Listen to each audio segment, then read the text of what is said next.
Joshua comes right after the book of Deuteronomy. Now the people are actually crossing over the Jordan to enter the land. What a great day. The land that God promised to Abraham hundreds and hundreds of years ago. Who would have thought that it could all work out and that here they would be entering the land that God has chosen to live in. But before we get to the details of the book itself, we need to understand how to read narrative. We've run into some narratives already in the book of Genesis, for instance, Exodus. But let's think about it a little bit, about how we should read narrative. This is story. Remember, this is God's story to us. So we're getting this account of how God is working with his people. A story will have a beginning and a middle and an end. Unlike, of course, history, which just keeps right on going. And so when we read a book of the Bible, we have to understand that even though it is dealing with what we would call historical events, it's telling them in terms of a story, in the form of a story. And so we have to understand these books as literature before we can understand them as history. In addition, the narrator is introducing us to characters. They are being introduced literarily, that is, in a piece of literature, and we only encounter them in the literature. We don't meet them. We don't go up and shake their hands. We can't know them as people except insofar as the narrator has introduced us to them. And so we know them as characters in the story that the narrator is giving us. The goal then that we have as reading these narratives is to understand what the narrator is doing. We may or may not be able to actually reconstruct the events. That doesn't matter so much. What we want to know is, what is the narrator telling us about the importance of these events?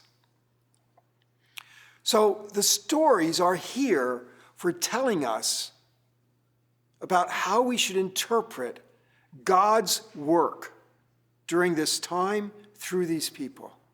The people are not given to us as sort of ethical or moral examples of what we should be imitating. They're not there as role models for us. They're not there to provide metaphors or to explain promises that God made.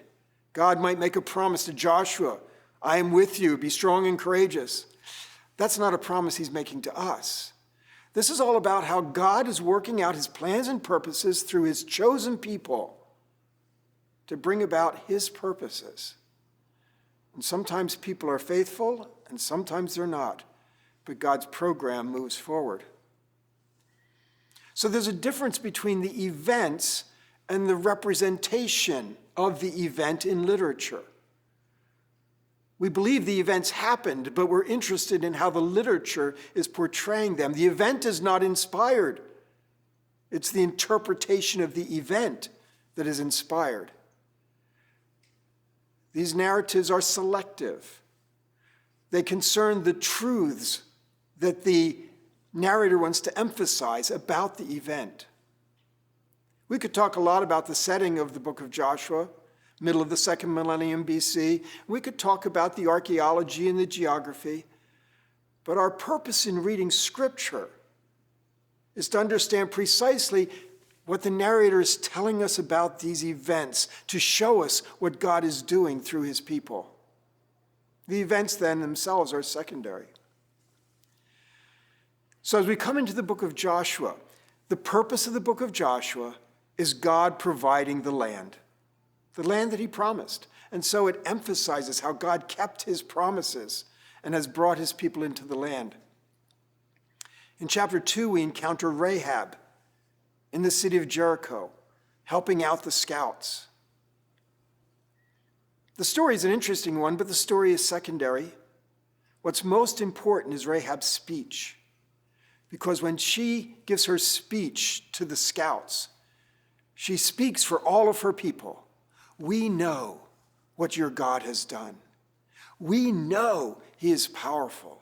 We know that he has given you the land. This is part of what the book of Joshua is trying to indicate, what God is doing. And the people know. Yet instead, those Canaanites decide to try to stand against God, as opposed to Rahab, who says, I'd like to be on your side, because she recognizes what the God of Israel is doing. We have a summary statement in the book, in Joshua 21, verses 43 to 45, where it says, and so God kept all of his promises by giving Israel all the land and giving them blessings. And so again, we find that the book is all about what God is doing to keep his covenant promises, to carry forward his plans and purposes. They're interesting stories, but the stories are serving a purpose. And we have to remember to read them in light of the context of the book and in the context of the Old Testament and in the context of all of Scripture. The structure of the book begins with preparing to enter the land.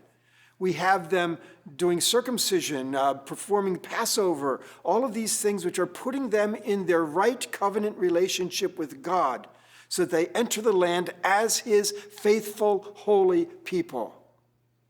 That's the first 5 chapters of the book. Then it takes us through what we call the conquest of the various campaigns and how God brought victory to them. And then we have the longest section of the book is the land distribution.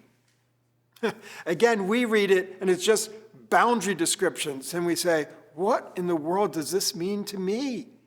This has nothing to do with me. For Israel, this is the benefit that God had promised in the covenant to Abraham centuries and centuries before. This is opening presents on Christmas morning. This is God delivering on what he has promised. The land is being given to them. Again, their land, but not their land.